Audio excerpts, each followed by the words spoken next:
OIC of South Florida for allowing me to be the mistress of ceremonies this morning's Tools event. It is always a pleasure to be in the house with my OIC family. My OIC in Nashville serves several adult education sites throughout the community, and I am especially excited about today's first presentation, which features the promising practices of promoting a local talent pipeline linking community colleges through an articulation agreement. The co-presenters are Ms. Claudia Alvarado and Dr. Anita Davis Defoe.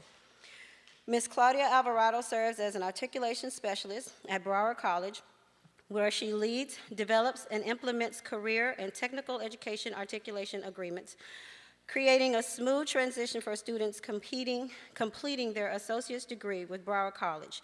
She has 20-plus years of business management, operations, and customer service skills, and holds a bachelor's degree in supervision and management from Broward College, and is currently pursuing an MBA in leadership at Liberty University. Dr. Anita Davis Defoe has over 20 years of experience as an organizational solutionist and was quoted in the Essence magazine as a workforce development expert. She holds a PhD in management with a focus in organization and human development, is John Maxwell certified, and is a global career development facilitator trainer. Dr. Defoe has authored over $50 million in grants addressing areas from leadership to community economic development programs in the United States, Europe, Caribbean, and Africa. She was formerly the Vice President of Quality Assurance at Workforce One, now CareerSource Broward, and currently serves as the Division Director of Workforce Development at OIC South Florida. Ladies, the floor is yours.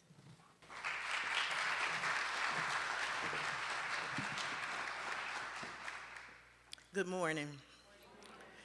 In 2011, the Georgetown Center for Education and Work published a report called Help Wanted, and it talked about the kinds of credentials and educational requirements that job seekers would need to have to really be able to participate in today's globalized marketplace.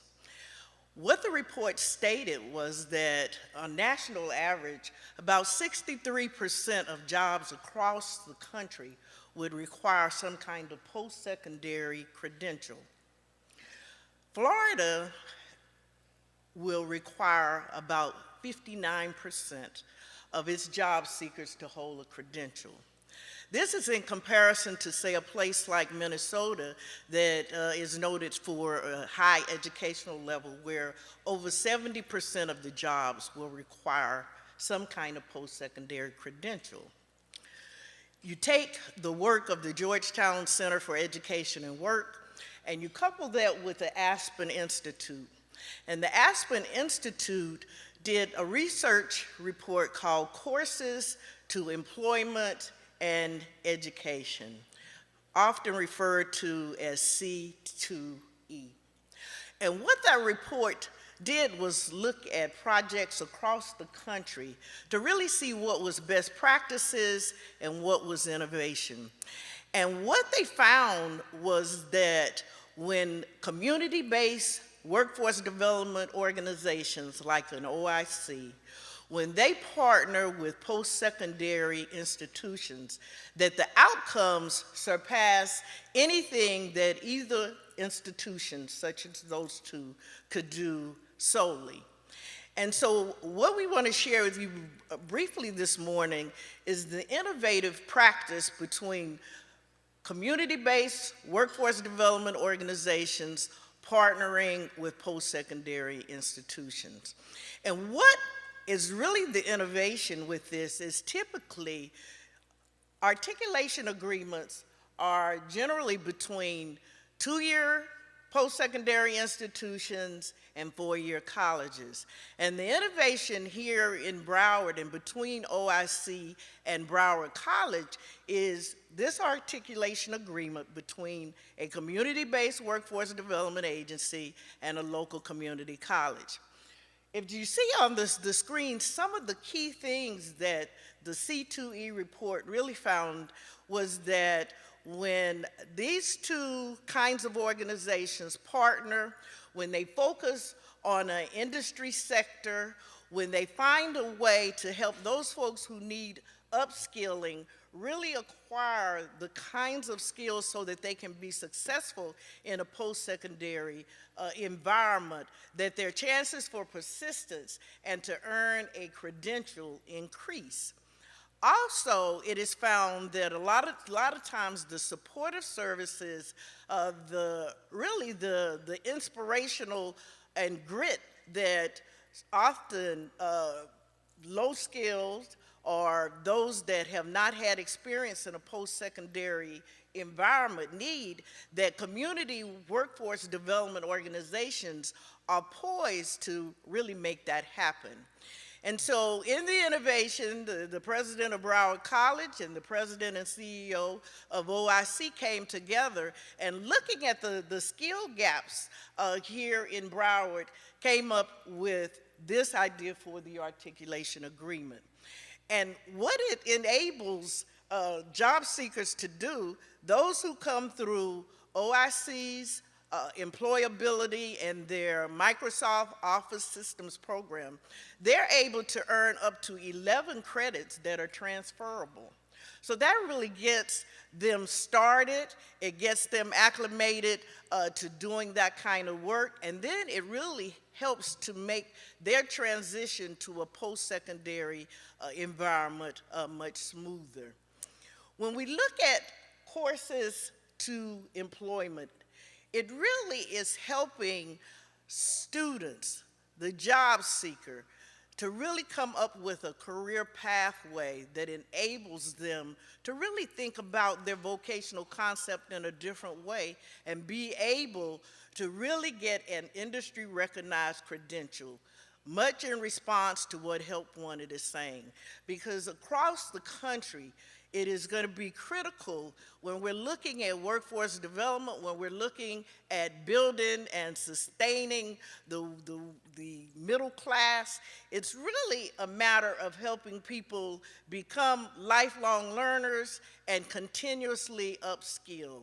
And this is a way, through this articulation agreement, for those who perhaps have not considered and thought that they could be successful in a post-secondary environment, to understand the importance and the significance of such a credential, and this becomes a segue for them to be able to be successful in a post-secondary setting.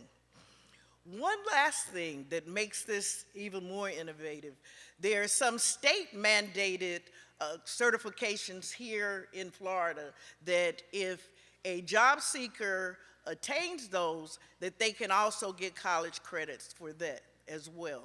And so this becomes a significant and a very important career pathway for not only opportunity youth, those that are designated by their ages from 18 to 24, but for those individuals who perhaps need upskilling, that perhaps the industry sector that they were working in, that it has diminished, or that because of technological advancement, they need to upskill. And through articulations with post-secondary institutions in a community, this becomes a vital, important tool and a way to help people gain the skills that are required to be successful in today's environment. With that, I'm going to turn it over and let Claudia speak a bit.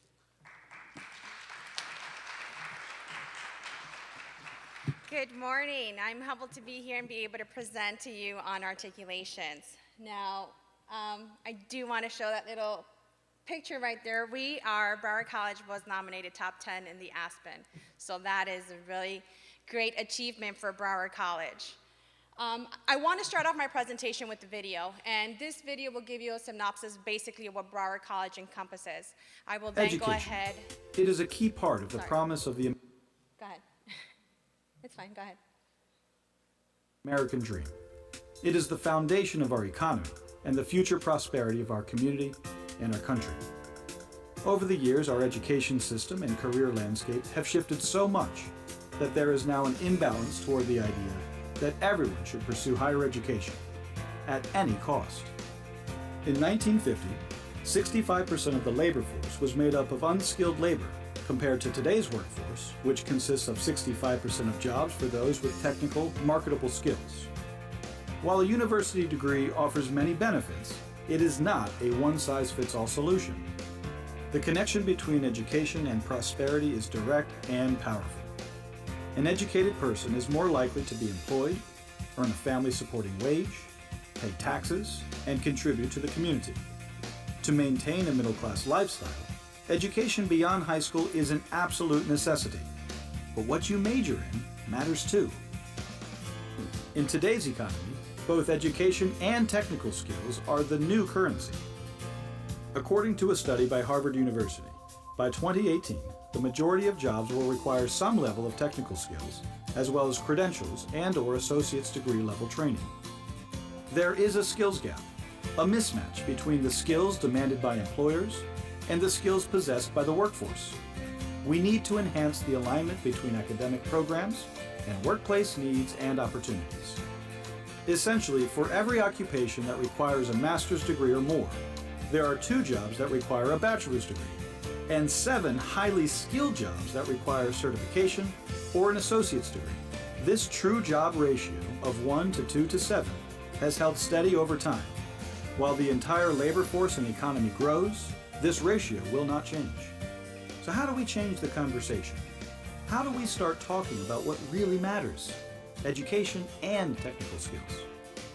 The pathway to career success is no longer just a straight line to a bachelor's degree, but a continuum in and out of the marketplace, learning skills, earning credentials, and acquiring knowledge for a competitive advantage. For more than 70% of tomorrow's workforce, state or community college is the place to gain the education, technical skills, career preparedness, and industry-specific credentials needed for success in modern-day America. Today, it is more important than ever to explore your interests, talents, and abilities so they align with what you study and pursue as your future occupation. As new occupations emerge that require both academic comprehension and technical capabilities, the need for students to focus on careers, not just degrees, is increasing exponentially. Uniquely American institutions, state and community colleges, are the largest providers of post-secondary education in the United States. Nearly half of the nation's undergraduate students are enrolled in one of our country's 1,132 state and community colleges. 13 million individuals are enrolled in various degree, certificate, and continuing education programs. Let's make an impact together and help connect workforce needs to educational opportunities. Let's start today.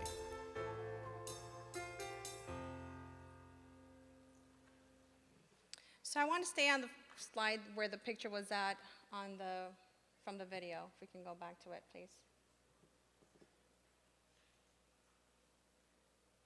Now that picture really represents our non-traditional students. We have mishaps. We have life that happens in our lives. Some of our students are coming in from the workforce, coming into Broward College and trying to get their degree. So here at Broward College, we are definitely trying to plant that seed of letting our students know we're going to be there from beginning to end because we really want you all to further their education. Now, going to the second slide, you may say, well, Claudia, how does this really benefit, how do articulations really benefit into our community?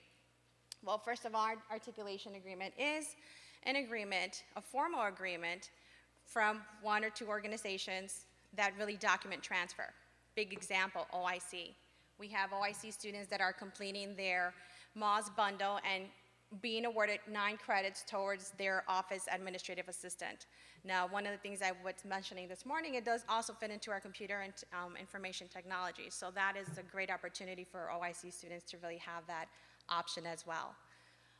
One of the things I do want to cover with the bullets, it says, Broward College meets the needs of our students who would not have normally pursued a post-secondary degree.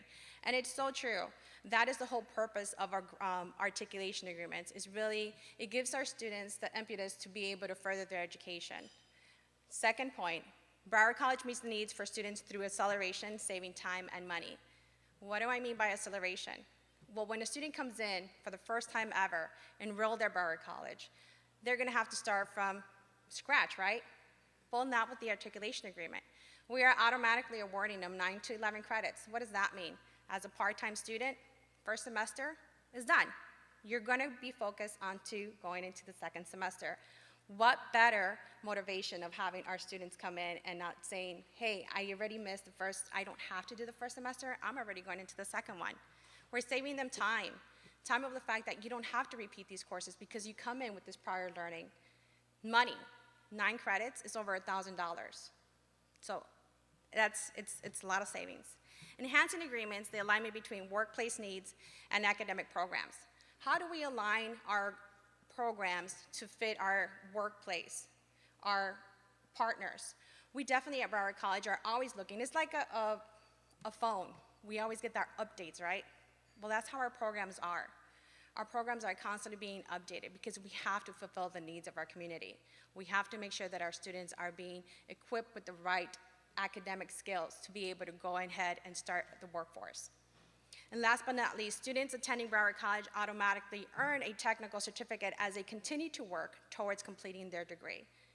This basically means that each student that goes into an associate degree program automatically is awarded a technical certificate, but they have to work for it. We all at our workplace definitely like to hear that a fact that our boss are saying that we're doing a great job. Well, at Broward College, we want to make sure that our students are well aware that they are completing their milestones. So a technical certificate is basically an entry-level technical skill that is obtained at a certain point. Good news is that our OIC students only need 2 classes when they enroll at Broward College to complete their first office support technical certificate. The whole purpose of us being here today, if we can go to the next screen, is I really want to leave you with what was said in the video. It says, let's make an impact together and help connect workforce needs and education opportunities. Let's start today. And by you all being here today, it's definitely a point start for all of us to be able to work together. Thank you so much for having me. Appreciate it.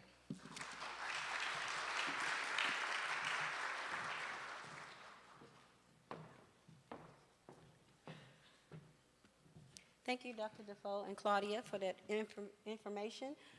This is a great opportunity for us to share the information that we are learning today so we can go back out into our communities. So feel free to tweet any information or tweet the event or Facebook or however you use your social media, but make sure you market this information and this opportunity to your friends. We're going to open up the floor for questions now. If you will please raise your hand if you have a question, and then we'll bring a mic to you. Make sure you state your name and the organization that you are representing, and then make your comment or questions.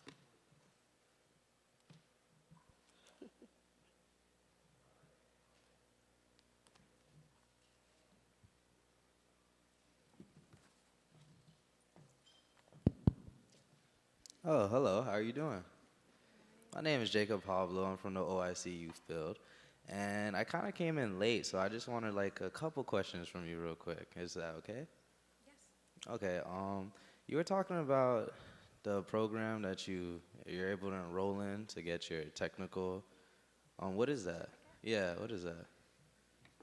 So basically how it works is, how the agreement works is we are aligning it to a specific program at the college. We have content experts that really take a look at the courses that are being completed, learning outcomes from OIC to Broward College.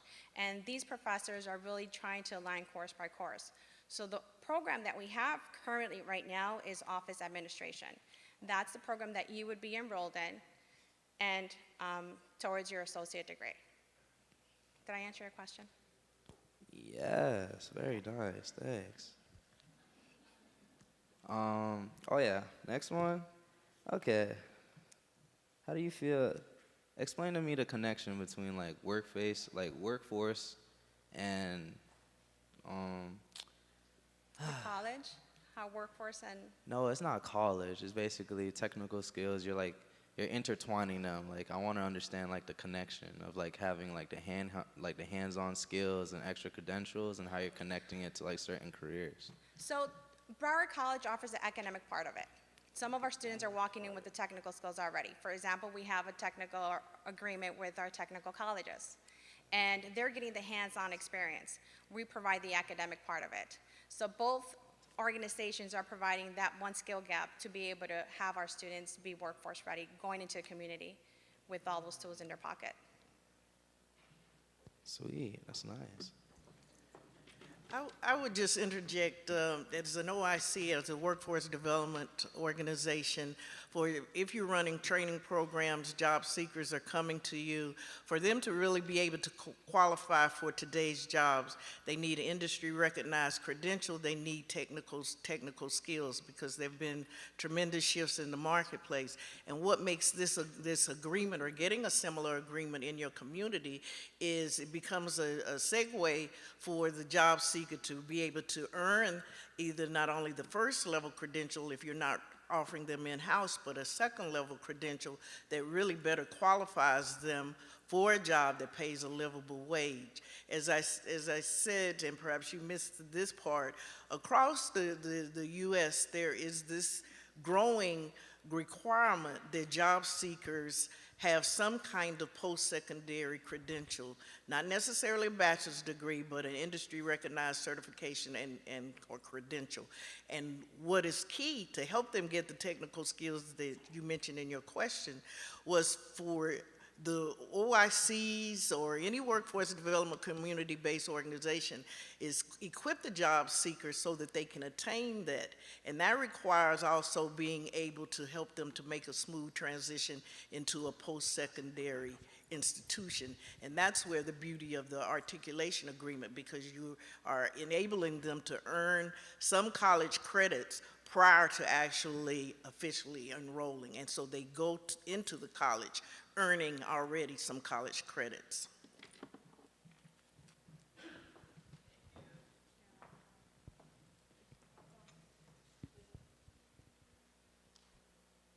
Should we stand, or? Am I on open mic? I gotta be careful what I say. Now, I've seen, excuse me, my name is Hollis Nelson. I'm with the Greater Paterson OIC in Paterson, New Jersey. And we've seen some situations there where with certain programs you'll get college credits, but you still have to, what you're able to do is opt out of taking the course, but you still have to pay towards some of the credits. And I was curious here, when you said saving money, do they not have to pay anything for the credits, or they get the full amount of the credit? So it's a good question, because it can fall into two places. So articulation agreements, and if you go under my tweet, I hashtag free college credit, because it is free. The students do not have to pay a single penny for the credits that are being awarded to them. And that is why I say you're saving time and money is really benefiting our students in the fact of saying, hey, I'm enrolled into these 9 credits or even 12 credits, and I don't have to pay a single dime. Now, we also at Broward College, and I have Merlene, our expert for PLA, which is prior learning assessment, is for our workforce students that really want to come back into Broward College and says, I've been working for this medical office for 20 years, and I really want to do my associates, but I don't want to start from scratch. So we have Merlene here that would really be able to assess our students and be able to see how we're able to award credit for these students that are trying to come back into Broward College with this prior learning. And then that has a fee, but it's not a lot. It's $30 per credit. So hope you did I address it? Good.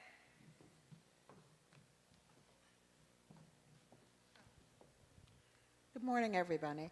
I'm Joyce Chester from Chester County OIC. Dr. Davis-Defoe, I believe you mentioned a Harvard University study with regards to credentialing. I'm over here, Dr. Davis-Defoe. I'm short standing up too. So I was wondering if I could get more information on the study, or maybe a link for the study. Did you mention that when you? I mentioned 2. One was the Georgetown Center for Education and Work.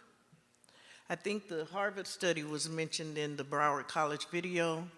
But I would suggest to all the practitioners in the room, if you have not visited the Georgetown Center for Education and Work, that they have an array of studies that talk about workforce development, the value of credentials, and you will find this Help Wanted report that not only gives a national snapshot, but they're state-by-state reports, and you can see what the educational requirement trends are for your state, and it also tells you the occupations in demand, and that report is called Help Wanted.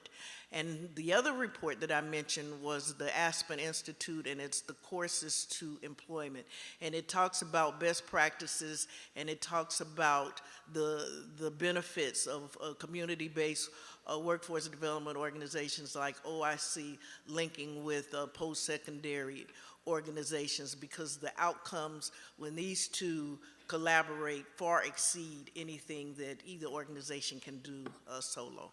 And just for clarification, the second report was the, Courses No. to Employment. And it was from some institute, though. the Aspen Aspen, Institute. thank you. Yes, Uh-huh. yes. And we'll make sure that you get the information to link to both of those reports. Thank you very much. You're welcome. Hi, good morning, everyone. My name is Monique Allen. I'm a program manager here at the Salvation Army. And my question is, currently, the articulation agreement between Broward College and OIC only relates to office management, and that if another organization were to partner up, is there other degrees that are actually offered aside from office administration? Definitely. There is tons of programs that we have at Broward College. So it just depends, and like I said, our content expert will take a look at your learning outcomes and really will be able to align what, first of all, we want to see where you're kind of heading. Of the fact, is it a STEM, is it a technical, program that you want to go into, is it science, arts? So once we identify and are able to see your learning outcomes and compare it to ours, we're able to see align courses with it. Okay, thank you. You're welcome.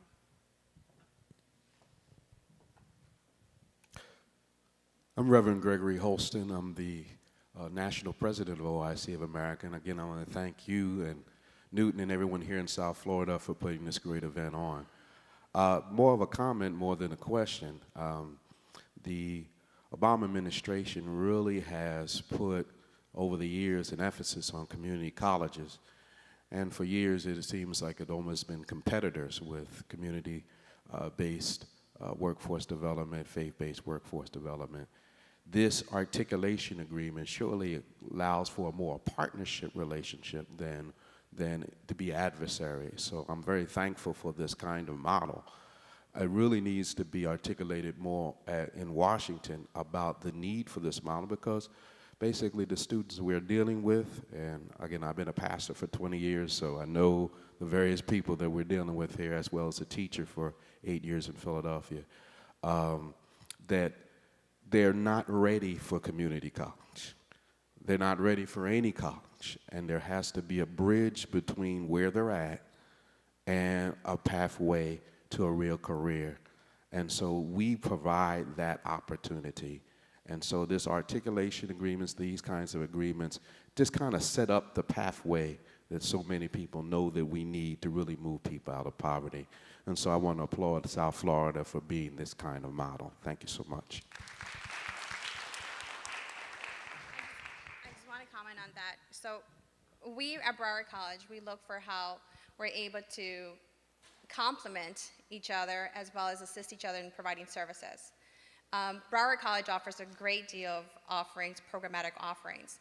Now, through these offerings, the flexibility that we have is to build relationships with our community partners, but as well as we're focusing on how to better serve our community's constituents together. So. Good morning. Lisa Perez with HBL Resources. I'm a 20-year HR professional turned consultant 5 years ago. And I wanted to address not just the technical side, but ask a question about how we're bridging the soft skills side. I think a lot of times, our employees can make great widgets, but they can't be great widget people maker managers. And so I focus on that kind of training. Can you tell me what OIC or Broward College is doing to address the soft skills gap?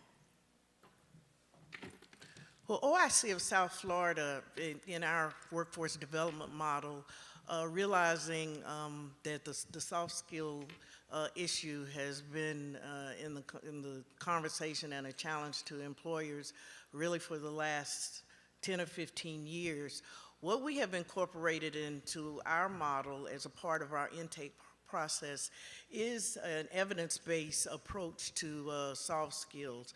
Typically when organizations, entities say that they are doing soft skills, it generally is someone with a PowerPoint talking about being on time and team effectiveness. We have a different approach at OIC.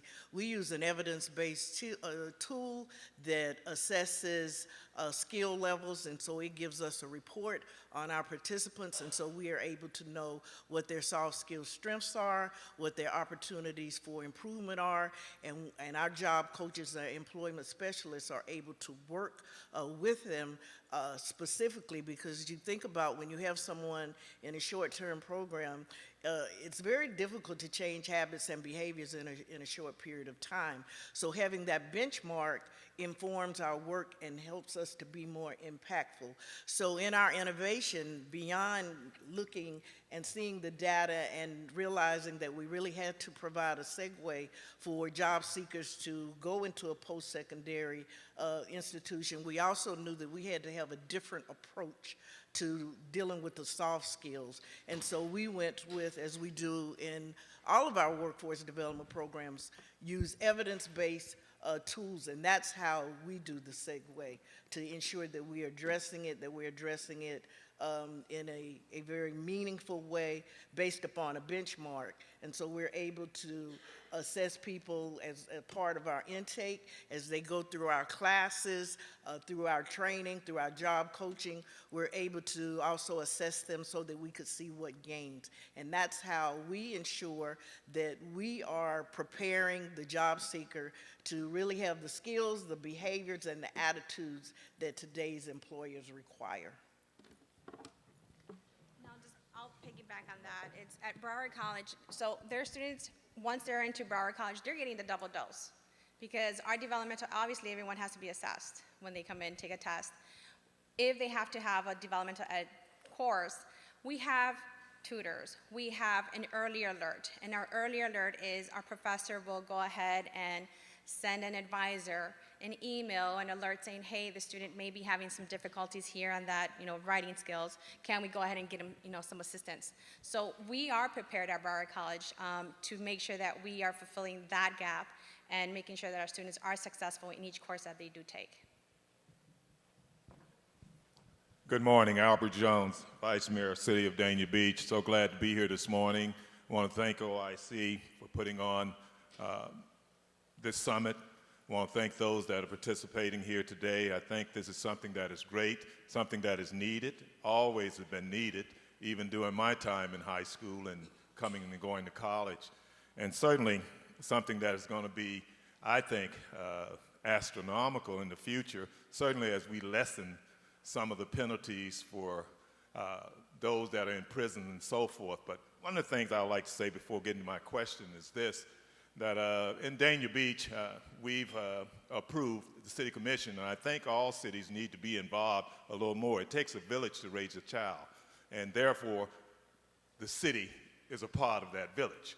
It used to be home, school, and church, but the city has to play their particular part too. And the Dania Beach Leadership and Career Skills University that we've started and approved, we now have a partnership with Broward County. And one of the things we're doing is this. One, talk about leadership. Secondly, talk about career path.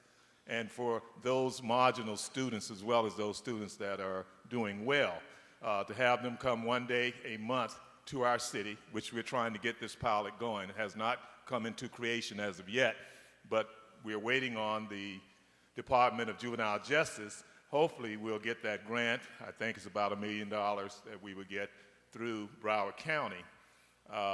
Coming to fruition.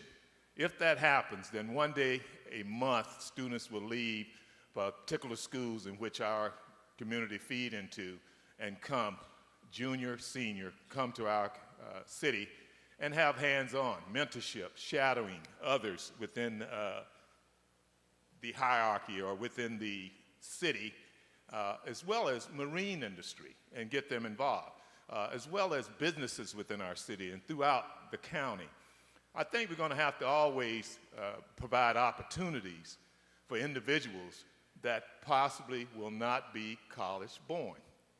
One of the things when I say lessen the degree criminal intent is that those that maybe have gone to jail for whatever that might be, drugs or what have you, they didn't kill anyone, but they certainly have done wrong and they served their time. And the question that I wanted to ask was that how does the reentry program come into play as far as to this post-secondary education, opportunities for careers and so forth?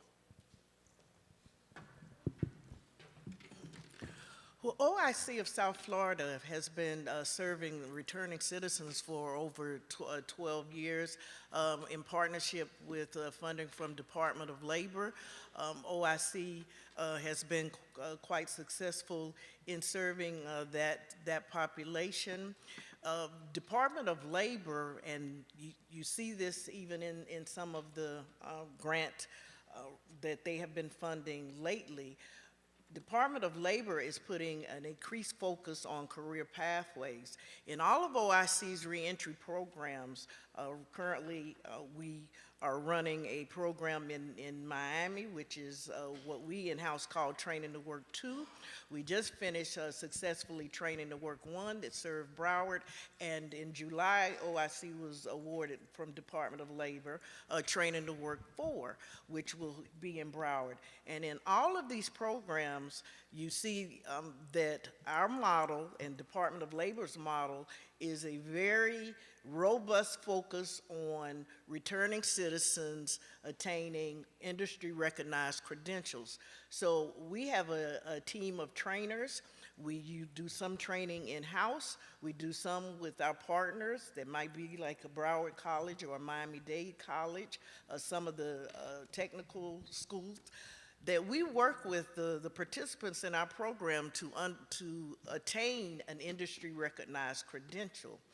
That can be preparing them for a first-level job, in some instances a second or third rung job, because the whole focus of the program is to prepare them to successfully return to the community and also to be able to get a job that pays a livable wage. So the programs and the trainings that we offer our participants are industry-recognized certifications and credentials, and our team of job coaches and job placement and our employment specialists build relationships with employers across South Florida, and we work with the returning citizen to help place them on a job. We have been quite successful in expanding our relationship with employers to be able to place them in really some high-level jobs that we're finding in IT, in building and construction trades, and with some of the new grants that we were just awarded in July, we will be expanding further into manufacturing. So career pathways, industry-recognized credentials, particularly as you ask about the returning citizen, that is very much the focus of our work. In all of our programs, participants earn at least one credential, in many instances, two or more, and then we work with them to place them. Just wanted to add to that, Dr. Defoe, or just to ask the question would be, I know there are barriers in which these individuals that are returning reentry and so forth have to overcome. Are those barriers keeping them from moving forward? Do you see that? And that's meaning whether they get their record expunged, get their rights restored, and so forth. I think those are some of the hurdles that they got to overcome maybe before going into the reentry, and maybe you want to expound on that a little bit.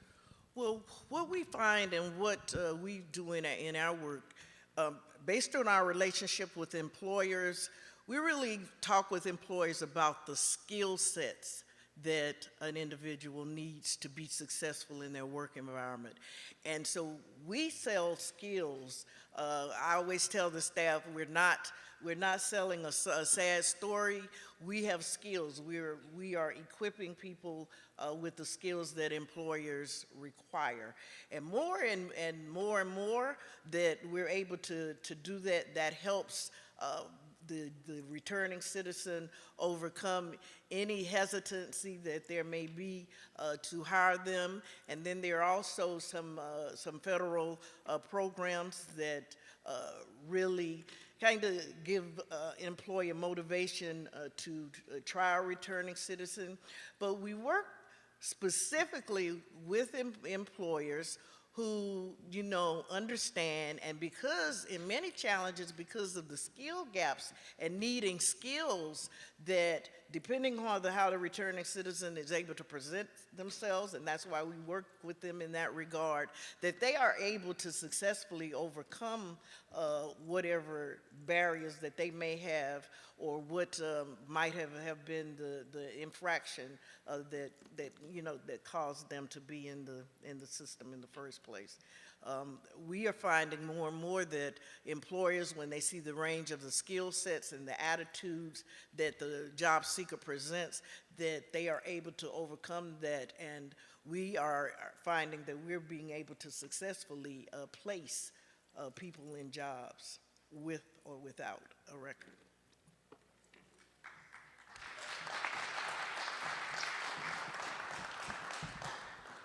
Oh, thank you. My name is Maxine Kamen, and I have a company called Touch Consulting. The more high-tech we get, the more high touch we need, and my colleague over here recognized that in terms of soft skills. I have been working with an organization in Boca called Boca Helping Hands, and we've been teaching a 2-day soft skill professional development course that's been really successful. And from there, the people that we train right now go into jobs such as home health care and truck driving, money in that. And the people at Boca Helping Hands actually pay, individuals pay for people to be able to gain this training. Do we have anything like that in Broward County?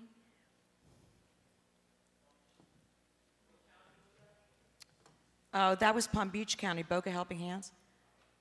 I'm just curious, and I'm curious as to where home health care and truck driving, and because those are two areas that have been identified as being high priorities for jobs.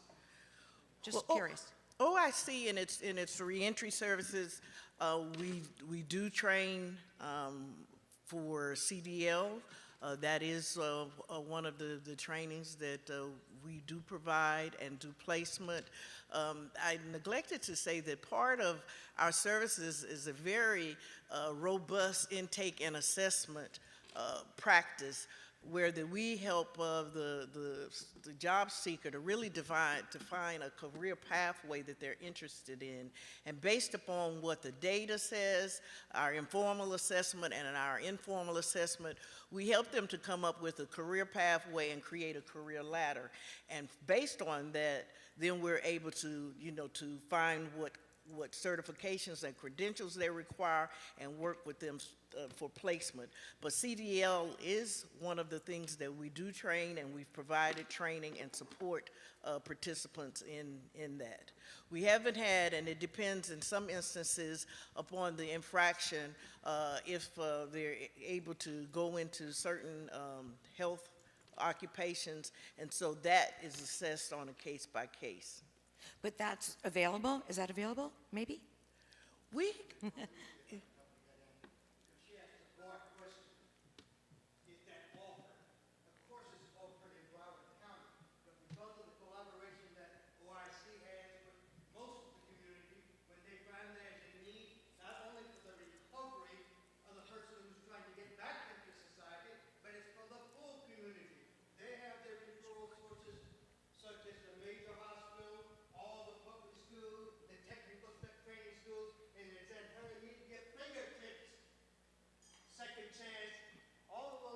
especially for your CPL training, all you need to do is contact that resource and they get the people into service. And it's paid for? And it's paid for? Of course it's paid for. Okay, thank you. I appreciate that.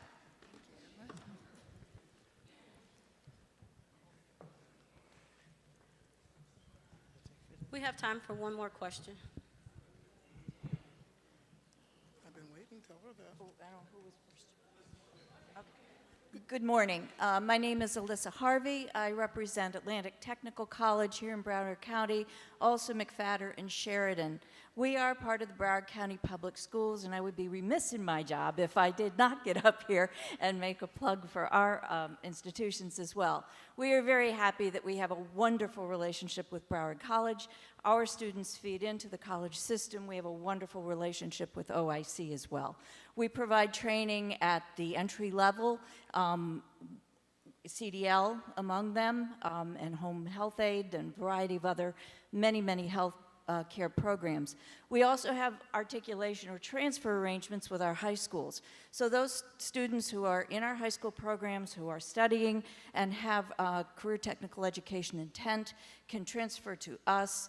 We can award them credits for their work that they've done in the high school. They can then take that on and move on to Broward College. It is a wonderful savings for them. It is a wonderful opportunity for them, and we're very proud to be able to offer those services to our community. Thank you. Good morning. My name is Shireen Hampton, and I'm the proud founder of Blessings Flow Center for Achievement, Inc., which is an entrepreneur development / reentry program. And piggying back with Mr. Jones, my reentry program, we go into the actual state correctional and federal prisons, and we build a relationship with the men and women 3 years prior to them being released.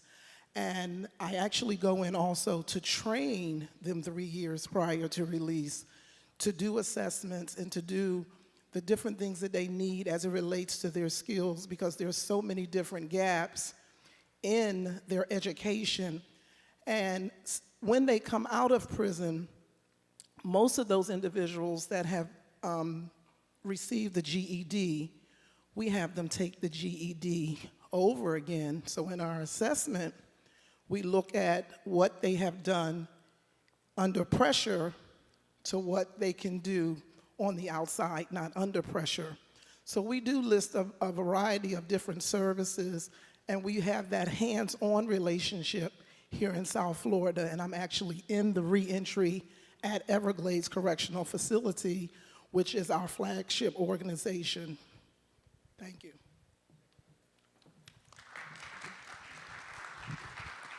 Please give our presenters another round of applause. Thank you so much.